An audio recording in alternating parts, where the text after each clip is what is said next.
Esto es En Cuenta con Jessica Morales. Un espacio sobre finanzas personales, negocios e ideas con propósito. Amigos de Radio Mundo Miami, bienvenidos a En Cuenta, un podcast para hablar sobre dinero, finanzas, negocios e ideas con propósito. Mi nombre es Jessica Morales, soy periodista especializada en economía y finanzas. Gracias por acompañarme en este espacio en el que compartimos información, experiencias y recomendaciones prácticas para emprender y para manejar nuestras finanzas personales. Hoy hablaremos de los pasos requeridos para constituir una empresa en Florida, específicamente en el condado de Miami-Dade. Y es por eso que queremos dar la bienvenida a Ana Oliva. Ella es consultora de empresas, notaria y preparadora de taxes. Ana, muy buenos días, gracias por acompañarnos hoy. Buenos días, gracias por la invitación. Ana, que te hemos invitado porque, como ya decíamos, esto es un espacio dedicado al emprendimiento. Hay muchas personas que probablemente tengan una idea de negocios y dicen, bueno, yo tengo que dar ese paso para formalizar una empresa. Y la pregunta es, ¿por dónde empezamos si queremos establecer, constituir una empresa en el condado de Miami-Dade y en el estado de Florida en general? Bueno, los pasos van a depender mucho de cuál es tu estatus legal, de qué tipo de compañía quieres crear y a qué te vas a dedicar con la compañía. Crear la compañía es relativamente fácil una vez que cumples con los requisitos. Si tú vas a hacer una compañía en la Florida, ya sea en Miami-Dade o cualquier lugar de la Florida, lo primero que tienes que tener en cuenta es que tienes que tener una dirección física en la Florida. Me ha pasado que llamen gente de otros estados que quieren hacerla en la Florida porque pagamos menos impuestos en algunas cosas y si no hay una dirección física no puedes. Una vez que tú tienes una dirección física en la Florida, debes decidir qué tipo de empresa vas a crear. Tenemos corporaciones, LLC, sole proprietorship, hay diferentes estructuras. Elegir cuál es la que más te conviene a ti. ¿Y cómo elegimos esa estructura que más nos conviene? Y disculpa que te ataje en este punto. Va a depender mucho de qué es lo que quieres hacer, en qué vas a invertir o a qué se va a tratar tu empresa y cuál es tu estatus muy importante en este momento legal en la Florida. ¿Por qué? Si tú abres una corporación, por ejemplo, y ahora te voy a explicar los pasos para poder abrirla. Uh-huh. Algo muy importante a tener en cuenta es que las estructuras son diferentes al tiempo de hacer los taxes. Una corporación es un tipo de estructura que hace taxes en sí misma. ¿Qué quiere decir esto? Al final del año tú tienes tu compañía. Vamos a dar números redondos. Digamos que entraron $50,000 en el año en tu compañía y tú tienes gastos en esa compañía que suman $45,000. Tenemos 50,000 que entraron, 45 de gastos, quedan $5,000 de ganancia. Si tú tienes una corporación, la corporación en sí va a pagar impuestos sobre esos $5,000 que quedaron. En este momento los taxes corporativos son un 21% a nivel federal. Vas a hacer el tax y te va a tocar pagar impuestos sobre esa ganancia. Uh-huh. Ahora, en el mismo ejemplo, si lo que tú abriste fue una LLC con 2 miembros, digamos, las LLC se llaman un pass-through company. Quiere decir que pasan las ganancias a sus miembros. La LLC hace el tax, pero no paga impuestos. Le pasa las ganancias a los socios de la compañía. Entonces, supongamos que tú y yo tenemos una LLC juntas, el mismo ejemplo anterior. Entraron $50,000, tenemos $45,000 de gastos, nos sobraron y nos quedaron de ganancia $5,000 y teníamos el 50% cada una de esta LLC.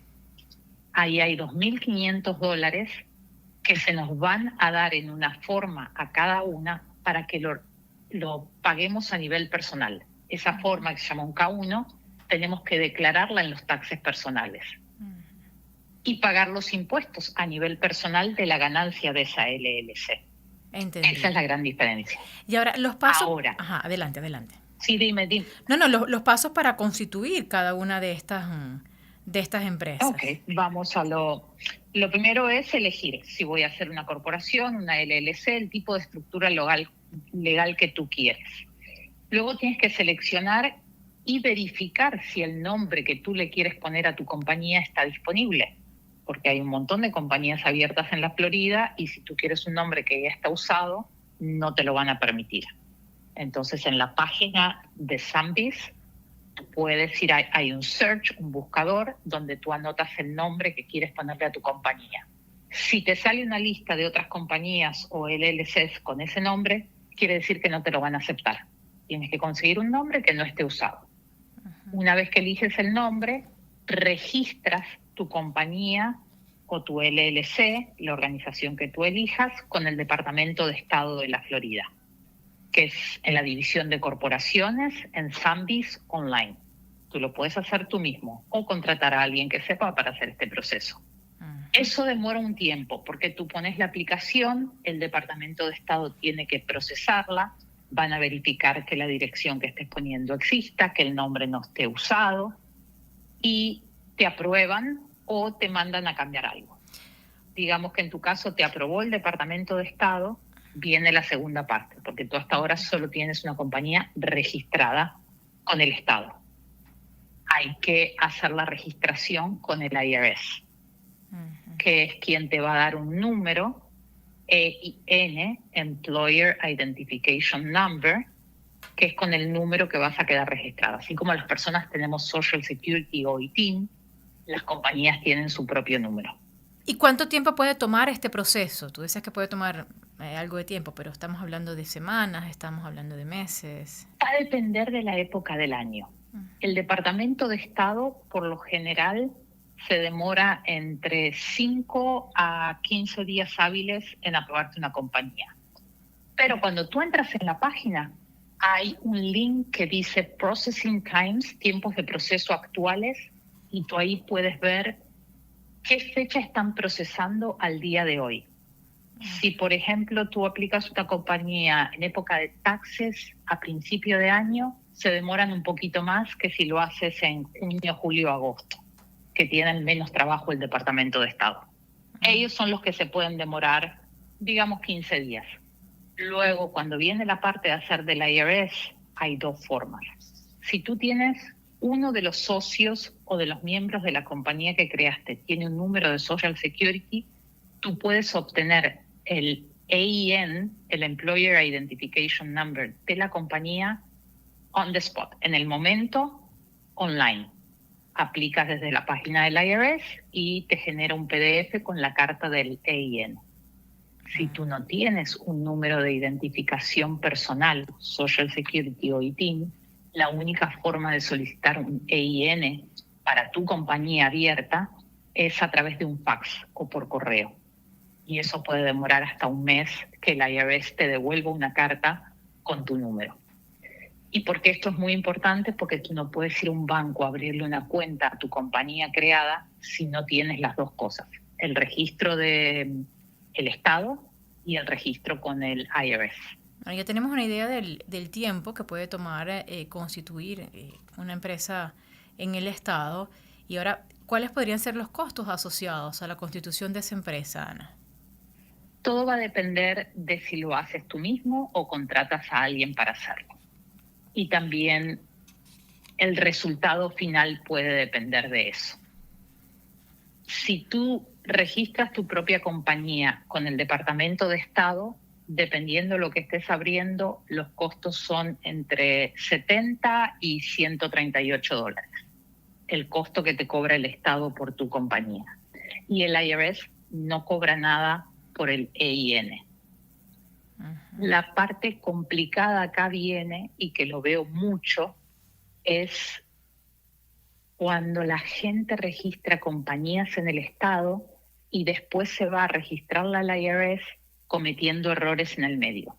Porque tú terminas teniendo una estructura registrada en el Estado, supongamos que la persona abrió una corporación y a la hora de ir a hacerle el EIN, no saben cómo clasificarla con el IRS y terminan abriéndole un EIN a un S-Corp en lugar de la corporación que abrieron. Entonces quedan con dos documentos que no coinciden. Es decir, la asesoría y el acompañamiento siempre es fundamental para poder, digamos, hacer las cosas de manera correcta y no Correcta. tener problemas más adelante. Exacto. Hablabas de las cuentas bancarias y bueno, es necesario para digamos, a la hora de tener una empresa que ésta tenga su propia cuenta del banco. ¿Cuáles son los pasos a seguir? ¿Qué documentos deben presentarse? Ya nos hablabas, por supuesto, del número de identificación del empleador, pero ¿qué otro elemento debe tomar en cuenta esta persona que esté en este momento teniendo el plan de desarrollar una idea de negocios y de constituir una organización? Va a depender mucho del banco donde tú quieras abrir la cuenta. Yo siempre les recomiendo que traten de empezar por un banco donde tengan alguna cuenta personal, porque el banco ya tiene una relación contigo. Y, again, va a depender mucho de tu estatus. En la Florida se han utilizado mucho las aperturas de compañías para gente que no puede trabajar bajo su propio nombre. Entonces tiene que abrir una compañía para poder acceder a un trabajo a través de su compañía. Si tú tienes todo en regla y abriste una compañía, el banco lo que te va a pedir es los artículos de incorporación o el registro de la LLC con el SAMBIS, que en realidad eso, y es otra cosa importante, es récord público en la Florida. Entonces, una vez que tú abres una compañía, el banco mismo se puede meter en SAMBIS y ver que tu compañía está activa. Lo que el banco no puede hacer es chequear con el IRS. Entonces sí te exigen que tengas la carta física del IRS donde aparece el número de EIN de la compañía. Entonces tú al banco tienes que llevar la carta del IRS, una identificación personal válida y vigente, la dirección donde vas a registrar la compañía, que incluso puede ser tu dirección personal, y luego son las cosas específicas de cada banco. Hay bancos que te exigen un depósito mínimo de $100, hay bancos que te van a pedir más dinero, pero básicamente es lo mismo que abrir una cuenta personal, solo que tienes que llevar los papeles de la compañía. Ahora, Ana, a la hora de contratar personal, ¿cómo influye, digamos, el tipo de contratación? ¿Cómo influye, por ejemplo, el número de empleados a tiempo completo, a tiempo parcial, en las decisiones y en las clasificaciones empresariales? Ahí tienes que partir de la base de la definición de un empleado, porque la gente tiene el concepto de que si tú le estás dando trabajo a alguien es tu empleado, y no es así. Un empleado es el que tiene una relación con el empleador, donde el empleador tiene control, decide dónde y cuándo se hace el trabajo. Una relación laboral más continua y a largo plazo, donde supuestamente se ofrecen, y en muchos casos, beneficios al empleador, donde hay un payroll de por medio. Entonces, si yo contrato un empleado, tengo que tener en cuenta los gastos que ese empleado me van a acarrear. Porque cada vez que tú le pagas a un empleado, tú tienes que hacer 3 reportes. Si tu salario son $1,000, digamos, a ti no te van a llegar los $1,000 en cada cheque. Te van a quitar tu Social Security, tu Medicaid, tus taxes federales. El empleador, el que creó la empresa, es el que se tiene que encargar de, al quitarle esos 3 taxes, pagarlos donde corresponde. Ahora, cuando tú tienes una persona que dices, pusiste una compañía y dices, no, tengo 5 personas trabajando para mí, pero tú no estás haciendo todo eso por ellos, los tienes clasificados como contratistas independientes. Y tú lo único que tienes que decirle es, ven tal día, hasta el trabajo, o esto quiero que termine, pero tú no tienes el control. La persona puede hacerlo por sus medios, más o menos a la hora que guste. No existe ese control del empleador. Entonces, tener empleados es caro porque tú tienes que tener un payroll, tienes que hacer los reportes, tienes que pagar impuestos de reemployment. Hay un montón de cosas a tener en cuenta antes de decidir tener empleados. Y si tienes una cantidad de más de 50, por ejemplo, les tienes que ofrecer seguro médico. Iba a preguntarte por eso, por los beneficios que está obligado a ofrecer a la empresa a sus empleados a partir del número que tenga y también del tipo de contratación que tenga con esto. Exacto. Si tú tienes, por ejemplo, más de 50 empleados full time, sí les tienes que dar seguro médico. Entendido. Ahora, Ana, queremos también tu orientación, tus recomendaciones generales desde el punto de vista fiscal para quienes van a constituir una empresa. Es decir, qué tener en cuenta a la hora de preparar sus impuestos, en qué periodos deben estar atentos. Siempre es importante el acompañamiento, pero ¿cómo hacerlo? ¿Cuál es ese ABC que tienen que tener a la mano? Porque probablemente una persona diga, bueno, es mi primera vez haciendo esto, ¿cómo lo hago para cumplir estrictamente con las normas y con la ley? Bueno, ahí otra vez va a depender mucho de qué tipo de compañía tengas. Algo importante que no dijimos es pensar por qué una persona abre una compañía. Y es la protección legal. Una compañía te da una umbrella de protección que trabajar por tu cuenta no te lo da. Entonces, lamentablemente, si tuvieras un problema con un cliente, alguien se lastima, alguien te demanda, cuando tú trabajas bajo una compañía, te protege legalmente de estas cosas. Estás protegiendo tus activos. Para contestar tu pregunta, hay varias cosas importantes a tener en cuenta. Una vez que tú abriste una compañía, todos los años para mantenerla activa, tienes que pagar lo que se llama el Annual Report, el reporte anual. Este pago se hace en el mismo sitio donde abriste la compañía, el Departamento de Estado. En Sambis tú puedes hacer ese pago. Esos pagos hay que hacerlos entre enero 1 y mayo 1 de cada año. No importa el tipo de entidad que tengas, sea LLC, corporación, S Corp, C Corp, Sole Proprietorship, lo que sea, hace su pago anual. Esos pagos dependen de tu tipo de estructura, pero son entre 138 y $150 al año. El problema es que si tú no lo pagas antes de mayo 1, tienes $400 de penalidad. O sea, el mismo pago que hasta mayo 1 son $150 en el caso de una corporación, pasa a $550 después de mayo 1. Los taxes también van a depender del tipo de estructura.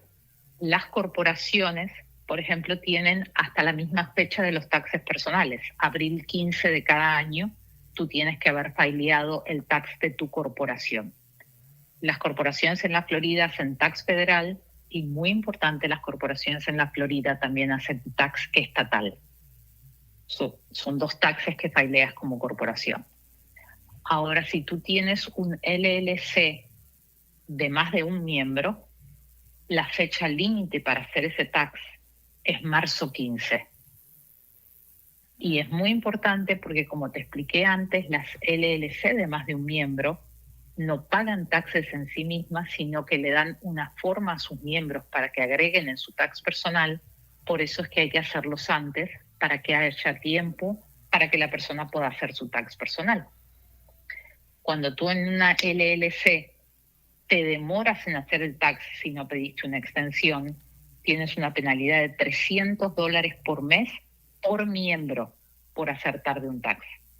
Y para poder hacer todo esto, que tú te presentes a algún lado o llames a tu contador para hacer un tax, lo que tienes que llevar es un orden en tus números, tener una contabilidad, porque hay una creencia de que te llamo, hago un tax, pero la persona que está haciendo el tax lo que necesita es saber cuánto dinero ingresó en tu compañía, cuáles fueron tus gastos, en qué gastaste, para poder organizarlo y poder presentarlo en el tax. El tax en sí es como la parte final de toda la organización que llevaste durante el año. Llegamos a la parte final con como lo mencionas, con la preparación de los impuestos y con el cumplimiento de esta obligación.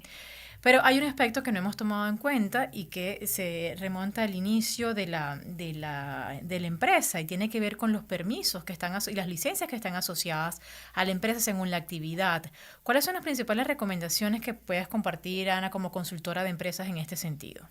Ahí sí tienes que tener mucho cuidado, mucha investigación o contratar a la persona correcta, porque es muy fácil por falta de información estar cometiendo, no estar cumpliendo con las normativas. Dependiendo de tu empresa, van a ser las licencias que necesites.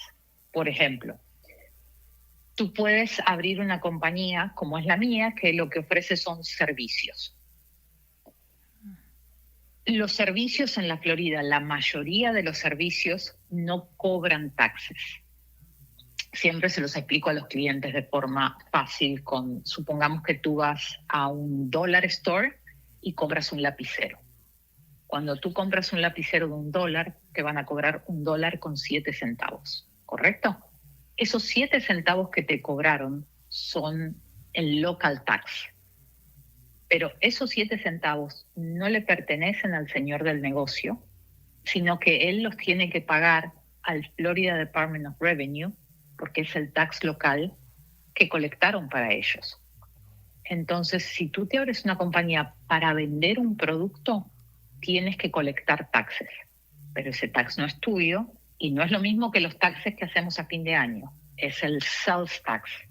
Y ese tax tienes que pagarlo mensualmente o trimestral, según cómo te inscribas, al Florida Department of Revenue. Eso es el siguiente paso después de abrir una compañía, ver si a ti te toca colectar y pagar impuestos. Y el Florida Department of Revenue no perdona. Hasta el IRS se puede demorar más en mandarte una carta que el Florida Department of Revenue. Una vez que te anotaste, tienes que mensualmente o trimestralmente hacer tu contabilidad de cuánto tax colectaste y pagárselos a ellos. Luego según lo que estés haciendo, hay licencias locales, cambian por condado, por estado. Supongamos que tú quieres abrir una compañía, no sé, de las últimas que abrí, un smoke shop. Esta gente que vende vapes, cosas que tienen relacionadas al tabaco. Los pasos para empezar son exactamente los mismos. Abres tu compañía, la registras con el Estado, la registras con el IRS, la registras con el Florida Department of Revenue porque vas a colectar taxes, pero luego viene la parte de, como tú tienes un local, ver cuáles son las licencias que requieren en ese condado exactamente o en esa dirección, porque a veces cambian, para poder tener un smoke shop. Licencia de uso, licencia para vender tabacos. Si tienes un local va a venir el Fire Department a ver que esté todo en orden, y son todas licencias que tú tienes que ir consiguiendo. Sí, es decir, el acompañamiento y la orientación es fundamental, dependiendo para poder, digamos, cumplir con cada uno de los requisitos establecidos y hacer las cosas bien. Es decir, luego no tener inconvenientes en el camino más adelante, porque de repente te saltas uno de estos pasos y ese error puede luego costarte, te sale caro, exacto, incluso con digamos la sostenibilidad de la empresa. Correcto, y todas esas licencias tienen costos anuales, dependiendo cuál. Por lo general no son muy caras, tienes licencias de $100, $200, $300. Ya si estamos hablando de una licencia para vender alcohol es mucho más dinero, pero es importante tenerlas, porque si hay inspecciones, porque si puede llegar un inspector a tu local, te las pueden pedir para hacer algún trámite que necesites. Es importante, y es importante tener en cuenta la cantidad de dinero que te va a llevar para incluirlo en tus gastos, en tu proyección de lo que vas a hacer. Ana, muchísimas gracias por habernos acompañado en este espacio. Este día hemos conversado nosotros, amigos, con Ana Oliva, consultora de empresas, notaria, preparadora de taxes. Y muy importante, Ana, ¿cómo pueden ponerse en contacto contigo las personas que requieran orientación o estén buscando un servicio en particular? Jessica, a mí me pueden contactar a mi número de teléfono. Siempre les digo a los clientes, hace 25 años que tengo el mismo número. Es el 305 323-0132. Muchísimas gracias. Y con mucho gusto les puedo dar consultoría. Y gracias a ti. ¿Hay un correo electrónico, digamos, una dirección de redes sociales que quieras compartir con nosotros, una cuenta en redes sociales?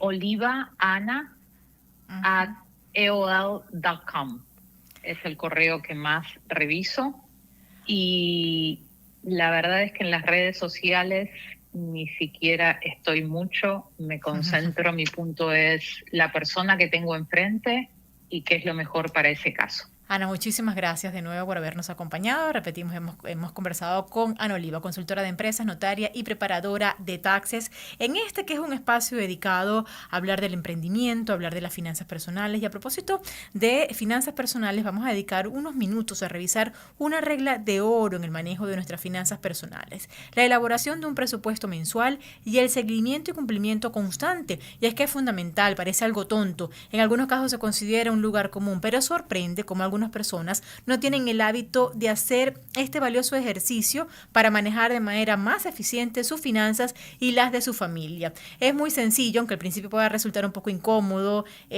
acostumbrarse. Y es que hay que llevar el registro de los ingresos y de los gastos para tener una precisión de cuánto se cuenta y en qué se está gastando el dinero, tanto personal como familiar. Hay que enumerar todas las fuentes de ingresos con las que se cuenta: salario, actividades independientes, ingresos por inversiones. Hay que identificar todos los gastos y dividirlos en gastos fijos como alquiler, hipoteca, servicios públicos, pagos de automóvil, pagos de transporte en general, pago mensual de pólizas de seguros, gastos variables también como comida y entretenimiento. Luego hay que establecer prioridades.